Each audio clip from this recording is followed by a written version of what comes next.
हम आपसे बार बार कहते हैं ना, कई बार आपको कहा कि आपके यहां अगर धन की कमी पड़ रही है, पैसा नहीं आ रहा, व्यापार नहीं चल रहा, दुकान नहीं चल रही, धंधा नहीं चल रहा, नौकरी नहीं लग रही, सर्विस नहीं लग रही, तो हमने बार बार आपको कहा है कि सोमवार एक दिया बेलपत्री के पेड़ के नीचे लगाओ घी का, और एक दिया शंकर के मंदिर की चौखट पर लगाकर।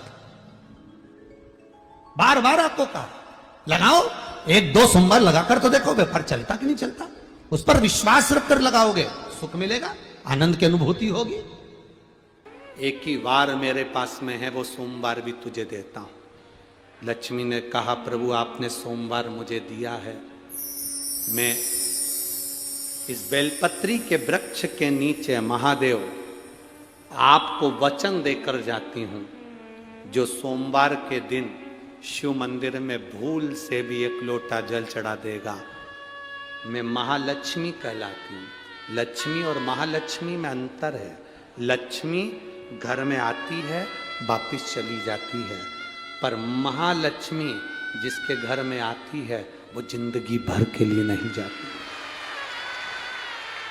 महालक्ष्मी कह रही है बाबा आपने मुझे सोमवार का दिन दिया, जो सोमवार के दिन शंकर के मंदिर में आकर एक लोटा जल समर्पित करेगा, ये महालक्ष्मी उसके लोटे को खाली नहीं जानने देगी, उसमें स्वयं महालक्ष्मी बैठकर उसके घर तक जाए, उसके घर तक जाए। सारी समस्या का हल एक लोटा जल, बोल बम का नारा है, बाबा है सारा। आप शिव जी के मंदिर में जल चढ़ाने के लिए जाते हैं, ये अनुभव रखिए, वहां से आप खाली हाथ नहीं आते, महालक्ष्मी आपके साथ आती है। कौन आती है? महालक्ष्मी। महालक्ष्मी आपके साथ। शंकर भगवान ने लक्ष्मी को देखकर कहा लक्ष्मी आज तक तू विष्णु पत्नी लक्ष्मी कहलाती थी, आज ये देव अधिदेव महादेव तूने कुछ नहीं मांगा, इसलिए मैं महादेव अपना महाशब्द तुझे देता हूं, अपना महाशब्द तुझे देता हूं। दुनिया के लोग मुझे महादेव कहते हैं, मेरा महाशब्द तुझे देता हूं। आज से तू विष्णु पत्नी लक्ष्मी नहीं, विष्णु पत्नी महालक्ष्मी कहलाए। महालक्ष्मी। ज्यादा तकलीफ हो तो भस्म शंकर को लगाओ और वही भस्म का त्रिपुंड मस्तक पर लगाओ। भस्म भाग्य की रेखा को बदल देती है, भस्म में वो बल होता। ना सुंदर कहा है महाराज, मान लो कोई काम है आपका और आपका वो काम नहीं हो रहा, आपने पूरा प्रयास कर लिया, बहुत मेहनत कर ली, और वो काम यदि आपका नहीं हो रहा तो एक नियम बनाओ, 5 सोमवार, 5 बेलपत्र, 5 चावल का दाना, 5 कनेर का पुष्प पीला,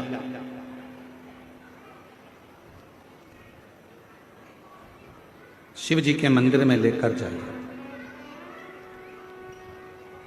सबसे पहले अशोक सुंदरी वाली जगह पर वो 5 बेलपत्र, 5 चावल के दाने और 5 कनेर का पुष्प, अशोक सुंदरी की जगह, आपको मालूम है ना अशोक सुंदरी की जगह सबको, तो इस स्थान पर आप जो भी 5 बेलपत्र, 5 चावल का दाना, 5 कनेर का पुष्प लेकर गए हो, यहां समर्पित करो, शिव जी से प्रार्थना करो, बाबा मेरा ये काम है पूर्ण होना चाहिए, बहुत हाथ पैर जोड़ लिए लोगों के, हो नहीं रहा। यही सामग्री को उठाकर शंकर भगवान के शिवलिंग पर समर्पित करो, बाबा से प्रार्थना कर कर बाबा इसको स्वीकार करना। जैसे अशोक सुंदरी की बात को आप स्वीकार करते हो, वैसे ही अशोक सुंदरी की बात को स्वीकार कर कर मेरी झोली भरना। 5 सोमवार बाबा के मंदिर में जाकर ये प्रयास करना प्रारंभ करो, ये कार्य करना प्रारंभ करो, मेरा देव अधिदेव महादेव जो कार्य अटक रहा है उसको पूर्ण तरह से कर ही दे। 5 सोमवार का नियम बनाओ, 5 बेलपत्र, 5 चावल के दाने और 5 बोलो बोलो कनेर के पुष्प पीला। तुम्हारा लकी समय नहीं चल रहा हो और तुम्हें गुड लकी बनना है तुम मस्तक पर सोमवार की सोमवार त्रिपुंड चंदन का लगाना प्रारंभ कर दो, एकदम लक्की बन जाओ। ये जिस लड़का लड़की का विवाह नहीं होता ना, तो सोमवार के दिन उसको शमी पत्र के नीचे बिठाकर और शमी के वृक्ष के नीचे बिठाकर शमी वृक्ष के जड़ की मिट्टी का तिलक लगाकर हाथ में शमी वृक्ष के हाथ में लड़का या लड़की के हल्दी लगाकर शमी वृक्ष पर छापे लगाकर और वहीं पर उसका मीठा मुंह करा दिया जाता है, तो 3 महीने में विवाह हो जाता है। इसका आपका कोई काम अटक रहा है, कोई काम नहीं हो रहा, बहुत परेशान हो गए, बहुत थक गए उस काम के लिए, तो निवेदन करते हैं घी के दिए में काली तिल डालकर सोमवार के दिन शंकर जी के मंदिर के सामने तुम रुका जी का नाम लेकर दिया लगाकर, जिस काम को तुमने दुनिया के आगे कहकर देख लिया, कर देख लिया, नहीं हुआ, उस कार्य को एक बार दिया लगाकर निवेदन कर फिर जाकर देखना, काम आगे बढ़कर ही रहेगा, छूटेगा नहीं। मां कौशल्या, माता कौशल्या शिव जी की परम आराधना करती थी, भगवान शंकर की परम भक्त थी। और लंका के राजा रावण ने एक बार सारे ग्रहों को एकाग्रित कर पूछ लिया था, बताओ ग्रह मेरी मृत्यु कैसे होगी। किसी ग्रह ने जो बताता था, राजा उस लंका का राजा रावण उस ग्रह को बंदी बना लेता था। फिर भी रहा नहीं गया, पूछा तो एक ग्रह ने कह दिया कि तुम्हारी मृत्यु का कारण कौशल राज की लड़की कौशल्या, कौशल्या माता के गर्भ से एक बेटा जन्म लेगा, भगवान श्री राम वो तुम्हारी मृत्यु का कारण बनेंगे। तो रावण के हृदय में ये बात खल गई और उसने माता कौशल्या जी को उसी समय पर जाकर कौशल राज की नगरी में इसी छत्तीसगढ़ की पवित्र धरा पर आकर लंका के राजा रावण ने कहा कौशल राज से कि आप एक निवेदन स्वीकार करो, कौशल्या जी को मुझे दे, विवाह मेरे साथ करो। नहीं नहीं नहीं दे सकते।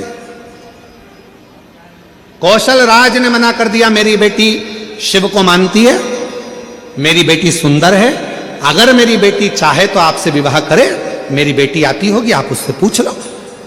लंका का राजा रावण माता कौशल्या को देखते हैं और इतनी सुंदर मां कौशल्या को देखकर कहते हैं कि आप मुझसे विवाह करो। कौशल्या जी कहती हैं कि विवाह, कौशल्या माता ने कहा हे लंकापति रावण, अगर तुम मुझसे विवाह करना चाहता है तो मेरी शर्त एक है, तेरी लंका में शंकर का शिवलिंग पहुंच जाएगा तो मैं तुझसे विवाह करूंगा। रावण गया शिवलिंग लेने, शंकर जी के पास जाकर शिवलिंग मांगा, लेकर जाने लगा, पर मां पार्वती जी नहीं चाहती थी कि ये शिवलिंग पहुंचे। भार उत्पन्न हो गया उस शिवलिंग में, लंका के राजा रावण ने पृथ्वी पर रख दिया। वो शिवलिंग लंका तक नहीं पहुंचा, देवघर में बाबा बैद्यनाथ जी के रूप में पूजित हो गया। एक बेजू ग्वाले के हाथ में, कौन था बेजू ग्वाला? स्वयं गणेश जी महाराज, जिन्होंने उस शिवलिंग को अपने हाथ में लेकर 51 शक्ति पीठ में से जो एक मां सती का हृदय जहां गिरा था, उसी हृदय के मध्य में उस शिवलिंग को रख दिया था।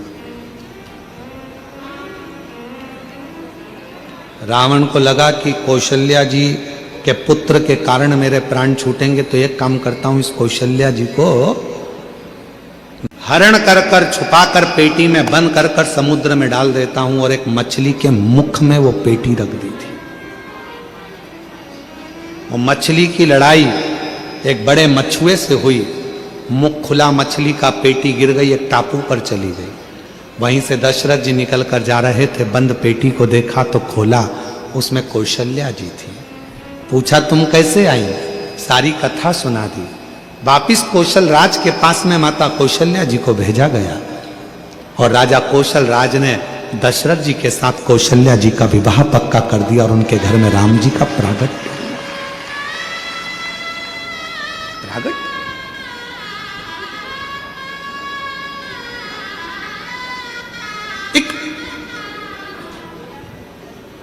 हर्ष पत्नी पद्मावती के पास में राजा जाकर कहता है, राजा नीलवर्मा कहता है, अरे तुम इतनी सुंदर थी कि तुम्हारी सुंदरता के चक्कर में मैंने शिव का अपमान कर दिया। सुंदरता के और विनाश काले विपरीत बुद्धि, विनाश काले विपरीत बुद्धि। जब समय पलटी मारता है तो बुद्धि भी अपने आप विपरीत होती चली जाती। मेरी जीजियों, बुराई किसकी होती है संसार में? जम के बोलो। जो बहुत अच्छा होता है। तुम बहुत अच्छी हो, इसलिए तुम्हारी बुराई तुम्हारे घर में भी होगी और मोहल्ले में भी होगी। तुम बहुत अच्छे हो तो तुम्हारी बुराई ऑफिस में भी होगी, दुकान पर भी होगी, व्यापार में भी होगी। बुराई किसकी होती है? जो अच्छा होता है। अच्छे में से ही बुरा ढूंढा जाता है। बुरे में से कभी कोई बुरा ढूंढता है क्या? अरे बोलो तो जम के नहीं। बुराई जिसके अंदर भरी होगी उसमें से कोई बुराई नहीं ढूंढेगा। तुम कभी भी देखना, बहुत सारे ऐसे पियक्कड़ नशेले रोड के किनारे पड़े रहते हैं। कोई उनके घर में जाके सूचना करता है कि तुम्हारा पति पी के पड़ा है, तुम्हारा बेटा पीकर पड़ा है, मदिरा का पान कर लिया, नशे में पड़ा है? कोई नहीं कहता। सबको मालूम है पीता है, बहुत पीता है, बहुत बेकार है, बहुत गंदा है। कौन जाकर कहेगा? पर अच्छे में से जाकर कहेगा। पर कोई अच्छा व्यक्ति, बहुत अच्छा व्यक्ति जब कोई गंदा काम करता है, गलत काम करता है, तो लोग फिर बुराई करना प्रारंभ करते हैं। अच्छे व्यक्ति की बुराई होती है, कभी बुरे व्यक्ति की बुराई नहीं होती, क्योंकि बुरा तो पहले से बुरा, उसमें क्या खाक बुराई ढूंढेगा वो। नीलवर्मा ने सारे मंदिर तोड़वा दिए राजा ने, और राजा नीलवर्मा ने सारे मंदिर तोड़वा दिए, शिवलिंग तोड़वा दिए, मंदिर हटवा दिए, होटलें हटवा दिए। हर्षपत्नी पद्मावती एक कुंड के पास बैठ गई। मिट्टी का पार्थिव शिवलिंग का निर्माण कर रही है। पार्थिव शिवलिंग का निर्माण, और पार्थिव शिवलिंग का निर्माण करते करते करते करते वो आराधना में जो डूबी, साधना में डूबी,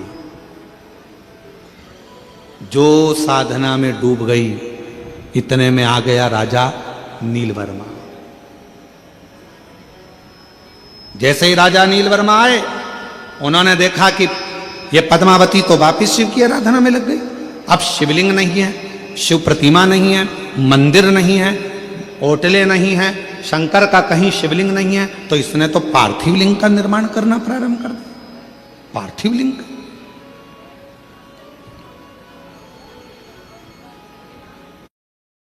क्या करा जाए?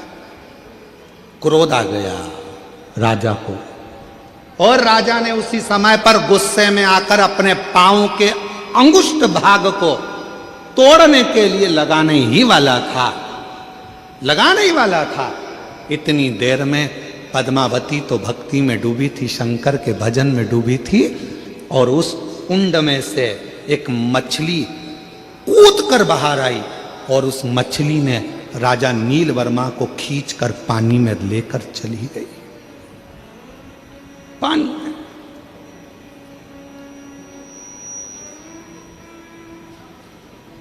जैसे ही वो मछली अंदर लेकर गई, राजा का शरीर एक डुबकी लगाकर वापस बाहर आया तो शरीर था तो ठीक, पर जब राजा अपने घर पर गया तो शरीर कंपायमान होने लगा, कंपित होने लगा, शरीर में कंपन उत्पन्न होने लगा। राजा सही से खड़े भी नहीं हो सकता था, राजा बैठ भी नहीं पा रहा था, चल नहीं पा रहा था। पूरे नगर में सूचना हो गई कि राजा ने शंकर भगवान का ऐसा अपमान करा है, शिव का ऐसा अपमान करा है कि राजा का शरीर अब कंपायमान हो रहा है, राजा का शरीर श्रेष्ठ नहीं है। पर इतना याद रखना, हाथ बढ़ाना, पर कोई धार्मिक आयोजन हो रहा हो तो उसमें अपनी टांग मत अड़ाना। हाथ बढ़ाना पर अपनी टांग मत अड़ाना। क्यों? यही टांग, यही पांव एक दिन ऐसा आता है तेरा बुढ़ापा आते आते जो विरोध करता रहता है। शिव जी को क्यों पूजते हो? शंकर को जल क्यों चढ़ाते हो? शिव का भजन क्यों करते हो? शंकर के मंदिर क्यों जाते हो? क्यों शंकर की कथा हो रही है? खड़ा नहीं रह पाता है, ऐसी बीमारी में ग्रसित हो जाता है कि ना हाथ हिल पाता है ना पांव हिल पाता है। फिर प्रार्थना करता है लोग तेल की मालिश करें, शरीर को घिसें, डॉक्टरों के पास जाएं, फिर थेरेपी कराएं, शरीर काम नहीं कर रहा। क्यों? हमने इस शरीर का सदुपयोग नहीं करा। सदुपयोग कर, शिव कथा कर रही, भगवान शंकर का पवित्र चरित्र करा, नैनों से नीर बह रहा था, पद्मावती की आंख से आंसू बह रहा था। शिव कथा कहती है शंकर का भक्त जब रोता है तो उसका अश्रु भी शिव का ही एक प्रतिबिंब बन जाता है और वह जगत का कल्याण कर देता है। अगर प्रेम से रो रहा है, शंकर का भक्त यदि शिव को रिझाने के लिए, शिव को मनाने के लिए, शंकर की भक्ति के लिए, शंकर का अनुमोदन के लिए, शंकर को प्राप्त करने के लिए, शंकर की अविरल भक्ति में अगर कोई शंकर का भक्त रोता है तो उसका अश्रु भी शिव का प्रतिबिंब बन जाता है। और यदि शंकर का कोई भक्त जिसको कोई परेशान करता है, त्राड़ देता है, गाली देता है, अपशब्द कहता है, ताने देता है, और शिव के भक्त की आंख में यदि आंसू आ जाते हैं तो वो प्रलय ला देता है, वो पूरा तांडव मचा देता है। महाराज नील वर्मा ने हाथ जोड़ लिए, क्षमा कर दीजिए, गलती हो गई, बहुत बड़ी गलती हो गई है, क्षमा कर। पद्मावती रो रही थी, आंख में से आंसू एक नीचे गिरा था। इतनी देर में उस अश्रु जो गिरा था, उस अश्रु के गिरते ही कुंड में से आवाज आने लगी, एक सरोवर में से मछली उछली, आवाज लगाई, मछली फिर उछली, आवाज लगाई, मछली फिर उछली, आवाज लगाई। पद्मावती, पद्मावती, हे पद्मावती। पद्मावती तो साधना में डूबी हुई थी, ध्यान नहीं दे पाई। मछली ने फिर आवाज लगाई, पद्मावती, हे पद्मावती। पद्मावती ध्यान नहीं दे पाई, वो भगवत भजन में डूबी हुई थी, भक्ति में डूबी। आखिरी में जब आवाज लगाई, मछली फिर उछली पानी में से, आवाज सुना पद्मावती ने। पद्मावती ने हाथ जोड़कर कहा, कहां से आवाज आ रही है? मछली में से आवाज आई, पद्मावती, जिस शिव की तू आराधना कर रही थी, आज वही मैं शिव इस मछली के प्रतिबिंब स्वरूप में यहां विराजमान हूं। इस मछली के प्रतिबिंब स्वरूप। पद्मावती, राजा नील वर्मा से कह दे, उसने इस कुंड में जो तू शिवलिंग का विसर्जन करी थी उसमें पांव लगाने का प्रयास करा था, इसी कुंड में राजा से बोल स्नान करे। स्नान करेगा, उसके शरीर का रोग पूरा मिट जाएगा, पूरा रोग पूरा मिट जाएगा, पूरा रोग। पद्मावती ने कहा नील वर्मा राजा से, राजन इस कुंड में स्नान कर लीजिए, जाओ स्नान करो। नील वर्मा राजा जैसे उस कुंड में प्रवेश करा, निकलकर जब बाहर आया, पूरा शरीर राजा का अच्छा हो गया। पद्मावती के चरणों को प्रणाम कर लिया। मैं नहीं जानता था कि शिव भक्ति में इतना बल होता है कि शंकर भी मछली का प्रतिबिंब धारण कर कर प्रकट होता है। शिव भी मछली का प्रतिबिंब धारण कर कर प्रकट होता है। पूरे विश्व में, पूरे भारत की भूमि पर कहीं ऐसा मंदिर नहीं है जहां शंकर भगवान मछली के रूप में पूजाते हैं।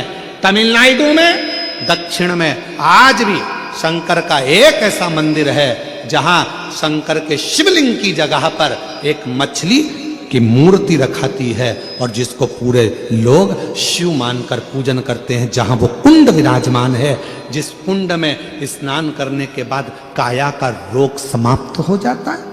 आज भी तमिलनाडु में मंदिर है, आज भी विराजमान। के शिव, पक्षी के शिव, सबके शिव,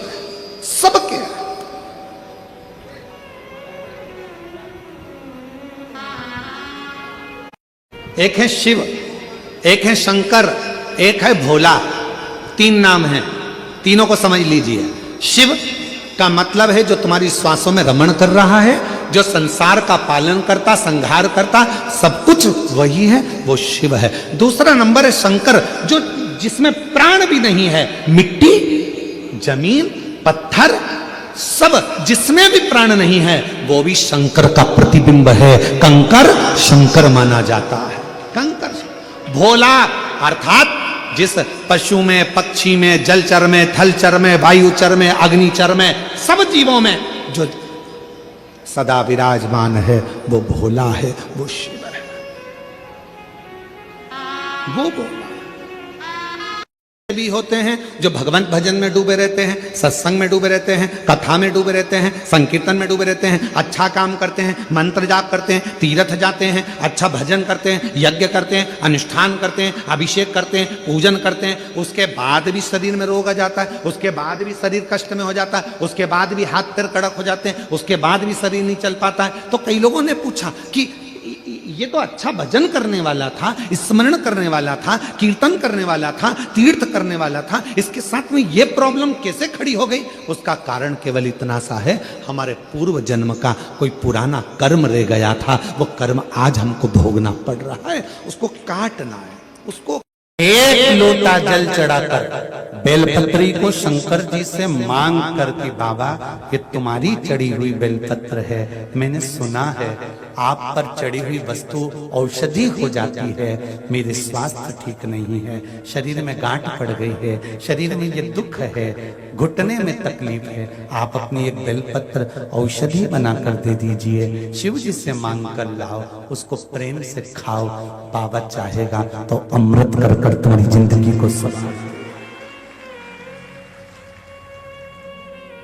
हमें न तंत्र आता, न मंत्र आता, न साधना आती, हम तो केवल शंकर को जानते हैं और वो भी पूरा नहीं जानते। संसार में जो पैदा हुआ वो परमात्मा को कैसे जान सकता है?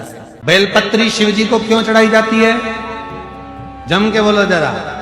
हम अपनी बात बाबा से नहीं कह सकते तो एक बेलपत्र को लेकर हम भगवान देव अधिदेव महादेव से जब उनको समर्पित करते हैं तो अपने दिल की बात, हृदय की बात शिव को कह देते, मन की बात भगवान को अपने हृदय की बात कह देते। एक बेलपत्र, एक लोटा जल, बोलो बोलो जम के, सारी समस्या का हल। जब व्यक्ति के जीवन में कोई राह नहीं सूझ रही हो, कोई मार्ग नहीं मिल रहा हो, तब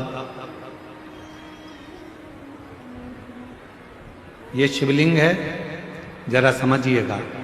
एलईडी पर आपको दिखाया जा रहा है, मान लो ये शिवलिंग है, ये जलाधार है, ये जल यहां चढ़ाते हो तो वो पानी बहकर इधर आता है, जल बहकर इधर आता है। मान लो कोई राह नहीं दिख रही हो, आपको लग रहा है कि मैं बहुत फंस चुके हूं और निकल नहीं पा रहा हूं, मार्ग नहीं मिल रहा, थोड़ा सा लाल चंदन जहां ये जल